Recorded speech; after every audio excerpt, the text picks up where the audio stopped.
कभी भी सवेरे सोकर उठें तो सबसे पहले पानी पिए। कभी भी सवेरे सोकर उठें तो सबसे पहले पानी पिए, माने दिन की शुरुआत पानी से करें। मैं बता रहा हूं, दिन की शुरुआत पानी से करें। सवेरे उठते ही सबसे पहले पानी पिए। स्वामी रामदेव जी इसी सूत्र को दूसरी भाषा में कहते हैं ऊषा पान करें। ऊषा पान का मतलब ही यह है कि सुबह 4 बजे के आसपास उठना और उठते ही पानी पीना। दांत नहीं साफ करना, मुंह नहीं धोना, कुल्ला नहीं करना, पहले पानी पीना। दांत ही साफ करने हैं तो रात को साफ करके सोएं। कुल्ला करना है तो रात को कुल्ला करके सोएं। सुबह उठते ही पानी पिए। क्यों पीना है? 2 कारण।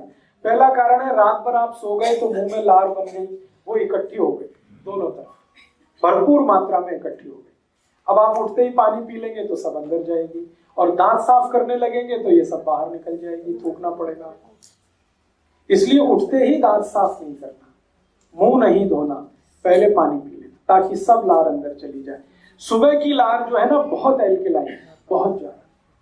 सुबह की लार का मैंने पीएच निकाला तो 8.4 के आसपास, इतना एल्कलाइन। और ये इतनी मेडिसिनल प्रॉपर्टी वाली है सुबह की लार कि कहीं भी आप इसको अप्लाई करिए, इसके मेडिसिनल रिजल्ट है। बहुत लोगों को आज के जमाने में खास खास बीमारियां हैं, जैसे आंखों के नीचे डार्क सर्कल होना। अगर किसी को भी ये बीमारी है तो उनको आप बोलिए सुबह सुबह की लार हाथ में लगा के ऐसे मालिश करना, हल्की हल्की। 3-4 महीने करा दीजिए, डार्क सर्कल निकल जाते। किसी को आंखों में चश्मा है और वो हटाना चाहते हैं तो सुबह की लार को आंखों में लगाइए काजल की तरह से, आपका चश्मा उतर जाएगा। क्योंकि चश्मा आंख में लगता ही तब है जब आंख के लिक्विड की एसिडिटी बढ़ी हुई है, और ये लार एल्कलाइन है, ये एसिडिटी को ऐसे ही कंट्रोल कर लेता, चश्मा उतार देता। सुबह की लार का और बहुत अच्छा एप्लीकेशन है। शरीर में कहीं चोट लग गई है और वो जल्दी ठीक नहीं हो रही है, आप सुबह की लार उस पर अप्लाई कर दो, ठीक कर देगा। और कई तरह से इसका उपयोग होता है। जैसे किसी को कील मुहासे हो जाए, पिंपल्स हो जाए और बहुत खराब चेहरा हो जाए, उनको कहिए सुबह की लार लगा के मालिश करो, कील मुहासे का दाग भी मिटा देती है। मैंने जले हुए का दाग मिटाया है, समय लगता है 3 साल। एक बार मेरे पास एक पेशेंट आया था जिसको हाथ जल गया था, गर्म दूध से हाथ जल गया था, तो ठीक हो गया लेकिन निशान नहीं मिट रहा था। और वो पेशेंट को जरूरी था कि वो निशान मिटना ही चाहिए। वो पेशेंट एक लड़की थी, उसकी शादी होने वाली थी, तो उसके घर वाले सब परेशान थे कि ससुराल वालों ने देख लिया तो पता नहीं क्या होगा। तो मैंने कहा ऐसी कोई बात नहीं, आप बता दो उनको। उन्होंने कहा नहीं हमें बताना नहीं। तो मैंने कहा सुबह की लार लगा लो, ठीक कर देगा। हाँ ठीक कर देगा। मैंने कहा कर देगा, इसमें मुफ्त का है, कुछ भी खर्चा नहीं, टैक्स फ्री है, कॉस्ट फ्री है, साइड इफेक्ट नहीं है, एक्सपायरी डेट कुछ नहीं है, आप कर लो इसको। तो उसने किया, नियमित रूप से किया। 7 से 8 महीने में जले हुए का सारा निशान मिट गया, स्किन एकदम नॉर्मल। आपको कभी देखने में आया है कि जानवरों को जब भी चोट लगती है वो चाटने लगते हैं अपनी चोट को, और चाट के ही ठीक कर लेते हैं? तो जानवरों का भी यही कहानी है जो मनुष्य का है। जानवरों की लार भी एल्कलाइन है, क्षारीय है, और चोट को चाट कर वो ऐसे ही ठीक कर लेते हैं। गाय अपने बच्चे को चाट कर उसकी सारी बीमारी मिटा देती है। मनुष्य भी कर सकता है, बस इसमें थोड़ा सेंसिबल होने की जरूरत है। मैंने बहुत पेशेंट पे इसके एक्सपेरिमेंट किए हैं। एक पेशेंट मेरे पास है, कैंसर का है, उसको कीमोथेरेपी हुआ। तो कीमोथेरेपी में आप जानते बाल सब उड़ गए, लेकिन अभी वो ठीक स्थिति में है। अब उसको बाल वापस लाने हैं, तो मैंने कहा भाई लार लगाओ। तो वो लगा रहा है और धीरे धीरे नए बाल आ रहे हैं। तो सुबह की लार के बारे में मैंने बचपन में सुना था, मेरी दादी बोलती थी कि इसको थूकना नहीं तो पाप पड़ेगा, ऐसा बोलती थी मेरी दादी। अब वो उसको समझ में नहीं है भाई पाप पड़ेगा पुण्य होगा। मेरे अब समझ में आया वो क्यों बोलती थी पाप पड़ेगा, क्योंकि वो मेरे लिए कीमती है। तो इसलिए आप सुबह की लार के बारे में थोड़े कॉशियस हो जाइए। इसको ब्रश करके पेस्ट करके थूकिए मत वॉश बेसिन में। कितना वेस्ट कर रहे हैं, और उससे भी ज्यादा वेस्ट कर रहे हैं गुटखा खाके, तंबाकू खाके, जगह जगह थूक। तो शहर गंदा कर रहे हैं, शरीर का नुकसान। आपके शरीर में भगवान ने ऐसी व्यवस्था दी है, आप भगवान का धन्यवाद करिए। मेरे पास 2 पेशेंट ऐसे हैं जो कैंसर की लास्ट स्टेज में हैं और उनके बचने की संभावना बिल्कुल ना के बराबर है, क्योंकि उनकी लार ग्रंथियां पूरी तरह से खत्म हो गई हैं। अब उनको चाय भी पिलाओ, दूध भी पिलाओ तो सब बाहर आ जाता, कुछ भी अंदर नहीं जाता, क्योंकि लार ही नहीं है मुंह में। है दोनों करोड़पति, तो मुझसे कहते हैं कुछ बता दो, कुछ बता दो। तो मैंने कहा अच्छा ऐसा करो, ज्यादा पैसा है आपके पास तो अमेरिका से इंपोर्ट करो। लार का सैशे आता है, अमेरिका में मिलता है। अमेरिका में कुछ कंपनियां हैं जो लार का बिजनेस करती है। वो मनुष्य की ही लार होती है, उसको जैसे शैम्पू का सैशे होता है ना, उसमें भर के बेचती है। 5 मिलीग्राम का एक सैशे 10,000 रुपए का है। तो वो दोनों कैंसर पेशेंट हर दिन 10 से 12 सैशे कंज्यूम कर लेते हैं, 60 से 70 हजार खर्च करते हैं। लेकिन स्थिति अगले दिन सुबह फिर वही हो जाती है, मुंह पूरे का पूरा सूखा रहता है। माने दूसरे की लार किसी दूसरे को काम नहीं आती, लेकिन वो अपने संतोष के लिए करते जरूर रहेंगे काम। तो भगवान ने आपको ये व्यवस्था दी है, इसको खराब मत करना। अब ये व्यवस्था खराब कहाँ होती है और कैसे होती है वो जरूर।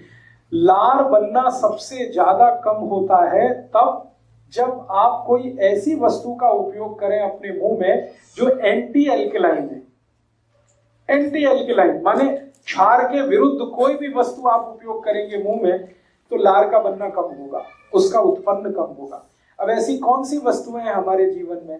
आप जितने भी टूथपेस्ट करते हैं ये सब एंटी एल्कलाइन, ये सब आपकी लार की उत्पन्न करने की क्षमता को घटाते हैं। कॉलगेट हो, क्लोजअप हो, पेप्सोडेंट हो, सिबाका हो, फॉरहंस हो, सारे के सारे टूथपेस्ट ऐसे हैं जो एल्कलिनिटी को घटाते हैं। इसलिए मेरी आपको रिक्वेस्ट है कि पेस्ट मत करिए, क्योंकि आपकी लार बनना कम हो जाएगी पेस्ट करने से। और पेस्ट में ऐसा क्या है जो लार को घटाता है? पेस्ट में एक केमिकल मिलाया जाता है, उसका नाम है सोडियम लॉरेल सल्फेट। ये सोडियम लॉरेल सल्फेट को जहर माना जाता है दुनिया में।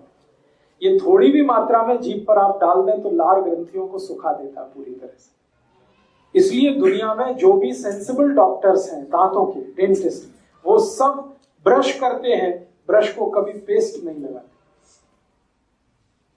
अमेरिका, यूरोप के बहुत सारे डेंटिस्ट को मैं जानता हूं थ्रू ईमेल, और मैं उनसे बार बार पूछता हूं आप क्या करते हो, पेशेंट को क्या बताते हो, आप क्या करते हो? वो कहते हैं we do not use any toothpaste, हम नहीं यूज करते, हम इस्तेमाल ही नहीं करते। क्यों? वो कहते तुमको नहीं मालूम लार बनना कम हो जाता है। तो मैं पूछता आप करते क्या? तो उनका खाली ब्रश रगड़ते हैं, पेस्ट नहीं लगाते। टीवी में दिखाते हैं ब्रश भर भर के पेस्ट। अमेरिका में कहते बिल्कुल थोड़ा सा लेना, क्योंकि इसमें सोडियम लॉरेल सल्फेट है और वो आपकी लार उत्पादन क्षमता को खत्म कर देगा, तो थोड़ा सा ही लेना। हमको टीवी बताता ब्रश भर भर के लेना और दिन में 3-3 बार लेना, सुबह भी लेना, दोपहर को लेना, शाम को लेना। तो ये टीवी के जो एडवर्टीजमेंट है जिससे हम फंसे हैं, इसमें से बाहर निकलिए। जो सेंसिबिलिटी है और आपकी इंटेलिजेंसी है उसका यूज करिए। लार को बढ़ाने वाली चीजों से दांत साफ करिए, ना कि घटाने वाली चीजों से। तो आप बोलेंगे कौन सी चीजें हैं जो लार को बढ़ाती है? नीम का दातुन सबसे ज्यादा लार बढ़ाता है, करके देख लीजिए। नीम के दातुन को जैसे ही आप दांत के बीच में फंसाएंगे तुरंत लार बनना शुरू हो जाएगी। नॉर्मल जितनी बनती है उससे 3 गुना ज्यादा बनेगी, करके देखिए। और जैसे जैसे आप उसको चबाते जाएंगे लार का प्रोडक्शन बढ़ता ही जाएगा, बढ़ते ही जाएगा, बढ़ते ही जाएगा। इसलिए बेस्ट क्वालिटी है नीम का दातुन। ऐसे ही बबूल का दातुन, बबूल का दातुन जितना चबाएंगे लार का उत्पादन उतना ही बढ़ेगा। फिर आप बोलेंगे नीम का दातुन चबाते समय लार को क्या करना? पीते रहिए, उसको थूकिए मत। आपको इतनी क्वालिटी है उसमें, एक तो नीम का रस आ गया, ऊपर से लार भी है, दोनों बेस्ट एल्कलाइन प्रोडक्ट है। नीम के दातुन को चबाते हुए जो लार को पी सकते हैं, मैं उनको स्टाम्प पेपर पे लिख के दे सकता हूं, जिंदगी में डायबिटीज कभी हो नहीं सकती।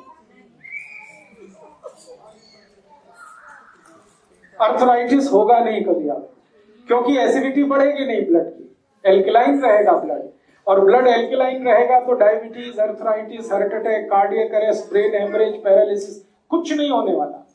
इसलिए नीम को भारत में दातुन के लिए सबसे अच्छा माना है। तो आप इसको हमेशा याद रखिए कि पानी को घूट घूट पीना ही सबसे उत्तम है। और दूसरी जानकारी ये कि जब आप खूब ज्यादा पानी को मुंह में घुमा घुमा के पीते हैं और खूब सारा स्लाइवा या सलीवा या लार आपके पेट में जाता है और पेट के एसिड को बैलेंस रखता है, तो रक्त का एसिडिटी बढ़ नहीं सकता, तो फिर जिंदगी में रोग आने का चांस होता नहीं। मैंने ये एक्सपेरिमेंट बहुत सारे ऐसे लोगों पे किए जिनको मोटापा है, बहुत ज्यादा वजन बढ़ा हुआ है। मेरे ऐसे कई दोस्त हैं जो आईटी इंडस्ट्री में काम करते हैं, सॉफ्टवेयर में काम करते हैं, जिनको मोटापा बहुत है, वजन उनका 150 किलो है, 160 किलो है, 170 किलो है। उनमें से कई की नौकरियां चली गई हैं सिर्फ इसलिए कि वजन ज्यादा है। तो मैंने कहा इतना ही करो, घूट घूट पानी पियो, इतना ही करो, और खाने के 1.5 घंटे के बाद पानी पियो। तो साल भर से ज्यादा है हो गया है, वो सब इसको फॉलो कर रहे हैं। अब किसी का वजन 160 किलो से 80 किलो हो गया, किसी का वजन 140 किलो से 70 किलो हो गया, किसी का वजन 165 किलो से 85 से 90 किलो रह गया। वजन इतना तेजी से घटता है घूट घूट पानी पीने से। और मेरे पास कुछ ऐसे भी पेशेंट हैं जिनका पेट बहुत ज्यादा बाहर आ गया था, उनका सभी पेट अंदर चला गया घूट घूट पानी पीने से। हाँ, बहुत अच्छा सवाल है कि जो पहले से पतले हैं वो और पतले हो जाएंगे। बिल्कुल मत घबराइए, आप जहां हैं वहीं स्थिर हो जाएंगे, उससे ज्यादा पतले नहीं होंगे। लेकिन जो हैवी हैं, मोटे हैं, उनके लिए तो ये इतनी रामबाण औषधि है कि आप घूट घूट पानी पीना शुरू कर दीजिए, साल भर में आपके रिजल्ट आपकी आंखों के। यस, जूस भी घूट घूट पीना है, दूध भी घूट घूट पीना है, काढ़ा भी घूट घूट पीना है, जो भी लिक्विड चीज आप पिएंगे घूट घूट पीना। जिस चीज में पानी है सबको घूट घूट पीना। अरे जूस की जगह फ्रूट क्यों नहीं खाया जी? जूस की जगह फ्रूट कौन सा खाया? हाँ, बहुत अच्छा। देखिए, आयुर्वेद में बहुत स्पष्ट कहा गया है, आयुर्वेद में बहुत स्पष्ट कहा गया है कि फल खाना जूस पीने से 100 गुना अच्छा। फल खाना, क्योंकि फल जब आप खाते हैं तो फल के साथ जो फाइबर्स हैं वो सब पेट में जाते हैं। लेकिन जब आप जूस पीते हैं तो जूस में सारे फाइबर्स निकाल के बाहर डाल दिए।